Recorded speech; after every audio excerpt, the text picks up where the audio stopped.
जहाँ से तहरीक का आगाज़ हुआ, अब लॉन्ग मार्च आपने कराची से शुरू करना है, वजह क्या है? मैं खुद लीड करूंगा कराची से। रियासत करने देगी आपको ये सब कुछ लॉन्ग मार्च? हमारा रियासत से तो रोला नहीं है, हमारा तो हुकूमत से रोला है। कन्फर्म इलेक्शन नहीं हो रहा। ये खबर दी है आपको किसी ने? यकीन है, इलेक्शन की तैयारियां बताती हैं भाई इलेक्शन हो रहा है। सुप्रीम कोर्ट को ये किसने कहा है कि आप लब्बैक को नहीं सुन सकते? वो कहते हैं मैं आया नहीं लाया गया हूँ। जमात इस्लामी को लाया गया? बिल्कुल लाया गया भाई। उनके बहुत बड़ा जिम्मेदार कराची में हमारे साथ बैठ कर पूछता है यार आप सेटिंग में नहीं थे? पाकिस्तान के जितने स्टेक होल्डर से सबसे मुलाकात हुई थी। बात तो तब है जब वो ताकत में था।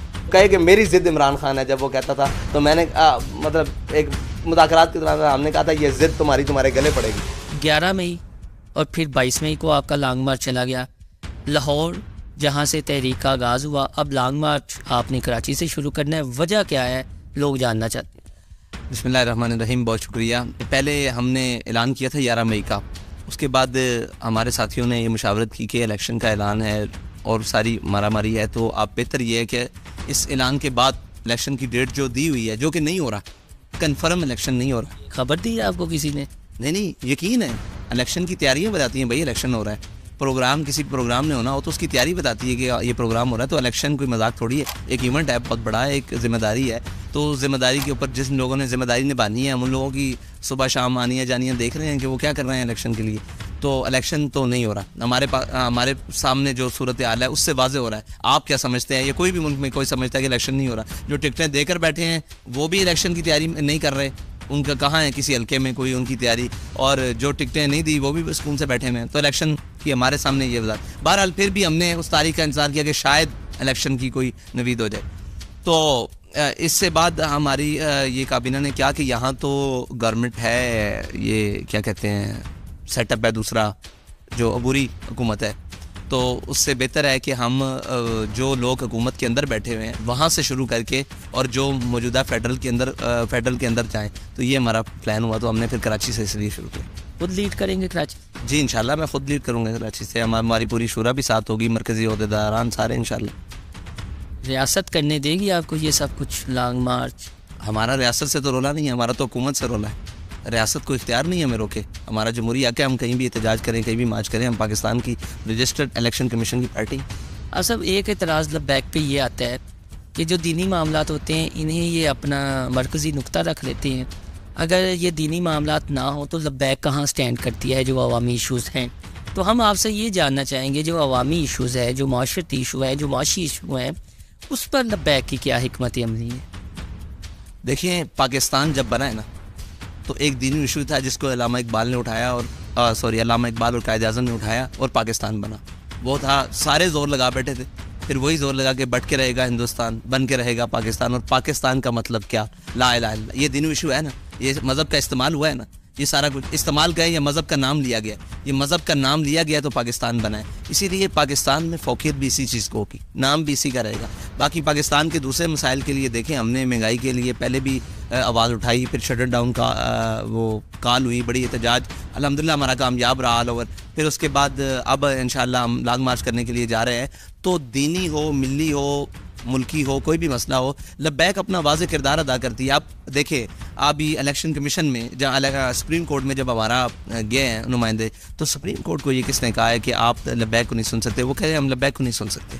मतलब इतना बड़ा इदारा, यानी क्या इसके बाद आप मुझे बताएं कि क्या किसी हमारे कारकुन के ज़हन में उसकी तकद्दुस बाल रहेगा सुप्रीम कोर्ट का? तो ये जजेस को चाहिए कि अपनी स्टेटमेंट्स और अपनी चीज़ें, कि 22 लाख वोटर की हामिल जमात का एक नुमाइंदा आपके सामने खड़ा है और आप कह रहे हैं कि नहीं सुन सकते। फिर हमारे साथ सबसे बड़ा इलेक्शन कमीशन ने धोखा किया और जुल्म किया कि वो अभी जो मरदमशुमारी में इलेक्शन कमीशन भी दाखिल था, लेकिन मरदमशुमारी वाला एक अलहदा पूरा एक वो शोबा है, उसने तहरीक लब्बैक पाकिस्तान को, TLP में, आपको पता है TLP कराची की भी स्टेक होल्डर है, उसने इतना काम किया। कराची में हमारी 3 सीटें मौजूद हैं, लेकिन उन्होंने मरदमशुमारी के वक्त बाकी सारी जमातों को बुलाया जिनके पास वहाँ की अभी काउंसिलर की सीट भी नहीं है, उनको बुलाया और तहरीक लब्बैक को नहीं बुलाया। तो कराची में जो पुअर परफॉर्मेंस रही ये आपके बल्दियाती इंतखाबात में, वो कोई आपने स्क्रूटनी की, कोई तहकीकात की, जो जिनकी नाकिस कारकर्दगी थी अमीर लब्बैक की या जो भी था ज़िम्मेदार, कहाँ? क्योंकि मुसलसल हम ये देख रहे हैं आपका 2018 के बाद वोट बैंक कम हुआ है, बढ़ा नहीं है।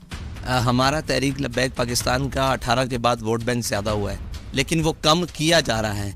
वो किसी भी इलेक्शन की धांधली के ज़रिए, किसी भी चक्कर के ज़रिए। अब कराची में मैं आपको सच्ची बात बताता हूँ, आप ये देखें, जिन जमातों को उम्मीदवार नहीं मिल रहे थे काउंसलर के, वो जीत गई। हैरान कौन बात है भाई, एक है उम्मीदवार आएगा, वो कैंपेन करेगा तो उसको मिलेगी। जमात इस्लामी को उम्मीदवार नहीं मिले, ये जो भी है वो कहते हैं मैं आया नहीं लाया गया हूँ। जमात इस्लामी को लाया गया है। इसमें कोई दूसरे ऐप थोड़ी है, कौन कहता नहीं लाया गया भाई। उनके बहुत बड़ा जिम्मेदार कराची में हमारे साथ बैठ कर पूछता है, ओ यार आप सेटिंग में नहीं थे, ये क्या हो गया है? मैंने कहा आप सेटिंग में थे शायद, तो फिर मुस्कुरा पड़े। ये सच्ची बात है कि हाफिज नईमुर रहमान की कारकर्दगी नहीं है, उन्हें लाया गया कराची। देखिए, कारकर्दगी की बेस पर उनकी सीटें नहीं है। अगर कारकर्दगी है भी ना, मान लिया जाए, तो वो कुछ इतनी सी कारकर्दगी है, ठीक है जी, और कारकर्दगी बेस्ड वो नहीं है, ठीक है। और वो किसी ना किसी तरीके से अब वो चाहते ही हैं कि ये दोनों मजहबी ताकतें हैं, ये आपस में सामने आ जाए। लेकिन हकायक और सच यही है कि वो नवाजे गए हैं, और वो बड़े अहम तरीके से नवाजे गए हैं। और बड़े जितना हमारा था वो खींच के कोई आधा पीपल्स पार्टी को और आधा इनको बांट कर वो बदर बाट कर देगी। तो बड़े इलेक्शन में भी यही होगा और यही तमाशा होगा। लेकिन ये याद रखिएगा कि अगर ये तमाशा हुआ तो हम प्लेट के लिए तो नहीं लड़े, लेकिन देग पे वो लड़ाई होगी, सारा पाकिस्तान देखेगा। आपकी बहुत ज़्यादा फैन फॉलोइंग है सोशल मीडिया में, इमरान खान साहब की बहुत है, मरीम नवाज़ की बहुत है। हमारे यहाँ पर ये देखा जाता है कि जिनकी फ़ैन फॉलोइंग सोशल मीडिया पे, वो सोशल मीडिया के मिजाज को समझकर उस तरह की तकरीरों में अल्फाज इस्तेमाल करते हैं जो आम घरों में हम इस्तेमाल नहीं कर सकते। आपका भी एक जुमला के नचन वालियाँ दे मुंडे इनकलाब नहीं ले आ सकते बच्चे, वो बड़ा वायरल हो जाता है, आगे आ जाता है। हमारी लीडरशिप जो है वो मैच्योर होगी कि उन्हें नया ज़रूरत पड़े इस तरह के जुमलों की, चाहे कोई भी है, ज़रूरी नहीं है आप ही, कोई भी है, इमरान खान हो, मरीम नवाज़ हो, कोई भी मरकज़ी क़यादत हो किसी भी जमात की। क्या कि ऐसे अल्फाज ना बोले जाए जिनसे किसी का दिल दुखे? अच्छा, ऐसे अल्फाज बिल्कुल नहीं बोलने चाहिए, लेकिन आप ये तारीफ तो देखें कि वो कहाँ तक उतर जाते हैं, वो क्या क्या बकवास पर उतर जाते हैं। यानी मैं वो अल्फाज मुंह से दोहरा नहीं सकता कि वो क्या क्या कर सकते हैं। तो एक हमारा जुमला अगर उस जगह पे कहीं कबूल कर लें तो बेहतर है, लेकिन अगर ये अपने आप को रोक ले और अपने आप को ये सारे कायल कर लें, तो हम तो साफ ज़ाहिर है लोग ही वो हैं कि हमें कोई देख कर भी कहेगा कि यार आप ये क्या बात कर रहे हैं। तो हम तो पहले, हमारे पास तो इससे भी बड़ी आगे की बातें हैं, लेकिन हम तो कहते ही कुछ नहीं है, कंट्रोल करके बस चुप करके चले जाते हैं। जो ज़बान ये इस्तेमाल करते हैं और जो बातें ये सोशल मीडिया की ट्रोलिंग करते हैं हमारे बारे में, और जो ट्रेंड्स और जो वाहियात, आपको याद होगा वो जो मतलब इस तरह के ट्रेंड इन्होंने किए थे, वो एक एक ट्रेंड, हमने तो ऐसा लफ्ज़ अभी तक कोई नहीं बोला। और जो जो तस्वीर के साथ और जो जो वीडियो के साथ ये करते हैं, तो हमने तो अभी कुछ नहीं कहा, हमने तो एक मुहावरतन एक जुमला बोला और वो हकायक पर मबनी हो गया। ये भी कमाल है। अब साहब एक कन्फ्यूजन है, दूर कर दें तो बेहतर है। आप जब गिरफ्तार थे, ये शेलिंग थी, मुज़ाकरात थे, आनियाँ जानियाँ लगी हुई थी, कैसे गए लाहौर से आप इस्लामाबाद और पिंडी? मैं कैसे गया? जो मुझे लेकर गए वो ये बता सकते हैं, ये इमरान खान साहब से पूछें। मैं तो कैद आदमी हूँ, आपको यहाँ मैं बिठा लूँ और आपको यहाँ से दूसरे कमरे में ले जाऊँ, तो आप ये तो बड़ी पूछेंगे कैसे हैं आदमी। मुसाफा मुलाकात जनरल बाजवा से उस वक्त हुई थी? सबसे मुलाकात हुई थी, पाकिस्तान के जितने स्टेक होल्डर से सबसे मुलाकात हुई थी। ये तो आप उनसे जाकर पूछें कि मुलाकात के बाद क्या हुआ था। मैं तो एक कैदी था, मुझे तो आप जहाँ जेल में बख्तरबंद में बंद करके आप हाई कोर्ट लाए, मैं हाई कोर्ट चला आया। आप जनाब वो उधर ले गए, जनाब समात के लिए ले गए, वो वीडियो लिंक के ज़रिए मैं वहाँ चला गया। जहाँ के रात कैसे कामयाब हुए थे, वो थोड़ा सा गुलती अब सुलझा दें। वो मुफ्ती मुनीबुर रहमान साहब का बहुत बड़ा किरदार था।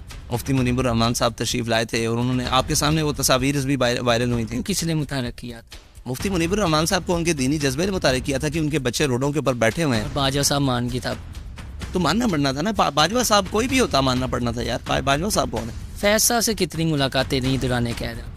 दुराने कैद वो मुझसे मिलने आए दफ़ा नहीं, उससे गालिबन 3 दफ़ा मिलने आए। तारीखी जुमला, कोई बातचीत? बहुत सारे तारीखी जुमले हैं, वो भी फिर कभी बैठे आपके साथ पॉडकास्ट करें तो फिर आपको बताएं। यार ये मैं समझता हूँ कि अब साफ़ियों को भी इजाज़त मिल गई है कि उनका नाम लें। बहुत बड़ा साफ़ी कल खड़ा होकर कह रहा था कि अब वक्त आ गया हम फैज़ का नाम लें, तो हमने उस वक्त भी उसका सामना किया जब वो इक़्तिदार में था, जब वो खौफ और दहशत की अलामत था। हमने उस वक्त सामना किया। अब उसका नाम लेने का मैं तो समझता हूँ वो मजलूम है, अब ख़त्म हो गया, सीट से गया कर। बात तो तब है जब वो ताकत में था, उसके सामने आंख में आंख डालना तब काम था, उसके सामने खड़े होना कि तुम गलत कर रहे हो। जब वो कहे कि मेरी जिद इमरान खान है, जब वो कहता था, तो मैंने मतलब एक मुज़ाकरात के दौरान हमने कहा था ये जिद तुम्हारे गले पड़ेगी और तुम्हारे ऐसे गले पड़ेगी। याद मतलब ये बात कर रहा हूँ इक़्तिदार की। अब तो उसके बारे में ना हो। तब उसने क्या कहा ये जब आपने जुमला गले पड़ी? तो खामोश हो गया, खामोश हो गया। बाकियों ने साथियों ने पूछा आपने इतने वसूख से इतनी बड़ी बात कर दी। ये जो बाकी इमरान खान साहब के साथी बैठे हुए थे उनके सामने, जिनको वो गले लगा रहा था, मैंने उनको कहा कि आप पे बुढ़ापा तारी होना है और आपके लिए जेल में। अब कौन कौन था? इजाज चौधरी, राजा बिशान? नहीं, ये अली मोहम्मद खान साहब और बाकी साथी जो असद कैसर साहब थे और ये। और बाजवा साहब से आप तीनों बस मिले? जी, बाजवा साहब से मुलाकात? भाई जो भी मिलने आया मुझसे मिलने आया, मैं किसी से मिलने नहीं गया, यही आप कह रहे हैं, क्योंकि मैं तो कैद में हूँ। नहीं, जब बाजवा साहब से मुलाकात हुई, लास्ट में पूछना चाह रहा हूँ, मुफ्ती मुनीब, करीम डैडी जी, वो उनसे मिले ना, बाजवा साहब उनसे मिले। और बाजवा साहब आपसे भी मिले थे? बस ऐसे ही सरसरी सी मुलाकात हुई, कोई ज़्यादा नहीं। वो वैसे कहते थे कि लब्बैक को सियासत में आना चाहिए, जैसा से। कौन कहते थे? जनरल बाजवा से। वो कहते होंगे, पर हमें तो उन्होंने इतना ही कहा था कि आप मुल्क के लिए किरदार अदा करेंगे। आपको नहीं लगता कि पीटीआई और आपको बड़े तरीके से आमने सामने कर दिया गया? पीटीआई अपनी बेवकूफ़ाना हरकत की वजह से आपने सामने आई। देखे ना, अब हम आमने आपकी कोई दुश्मनी पीटीआई से अब तो दुश्मनी है यार। तो हमारे मतलब उन्होंने इतने शहीद किए हैं। मुझे ये बताएं कि वो ज़िले शाह को एक लेकर एक शहादत है ना, मैं तो सियासी कारकुन को एक छड़ी लगने के भी खिलाफ हूँ, बड़ी दूर बात है उसकी शहादत। लेकिन आप मुझे ये बताएं कि हमारे तो 53 शहादतें हैं, वो कहाँ जाएंगी? वो एक अपनी शहादत भूलने के लिए तैयार नहीं है। वो उनको एक याद है कि आज़म स्वाति को नंगा किया। हमारे लोगों को तो आपने कब्र के नीचे पहुँचाया। आप सर लास्ट में बता दें, जो कराची से 22 को आपने शुरू होना है, तारीख चेंज तो नहीं होगी? और क्या मुतालबे? अभी तक तो तारीख ये है, अगर हमारी शूरा ने फैसला किया तो ये चेंज भी हो सकती है, पहले भी हो सकती है, बाद भी हो सकती है, ये कोई मसला नहीं। लेकिन इंशाल्लाह हम आएंगे, ये बात तय है। मतलब हिकमत अमली है हमारी जमाती, उसमें मतलब आप ये सोचें कि कई जमातें कई दफ़ा निकली, तारीखें ऊपर भी हुई, लेकिन इंशाल्लाह लब्बैक का एक है, वो इंशाल्लाह अपने वक्त पर उम्मीद है इस दफ़ा आएंगे। अगर तारीख चेंज करने की ज़रूरत पड़ी तो भी तो करेंगे, लेकिन इंशाल्लाह आएंगे ज़रूर। अपना महंगाई के हवाले से रोल अदा कर।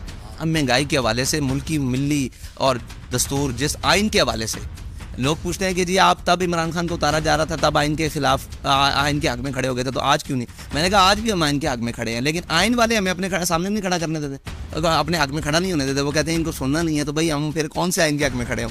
जब मालिक जो आइन का जो वहाँ बैठा हुआ है, जो नाम के ज़िम्मेदार आइन का रखवाला, वो इतनी बड़ी सीट पर बैठ के कहता है कि इनको सुनना नहीं है, तो फिर तकलीफ तो होती है। बहुत शुक्रिया आप साहब। ये तो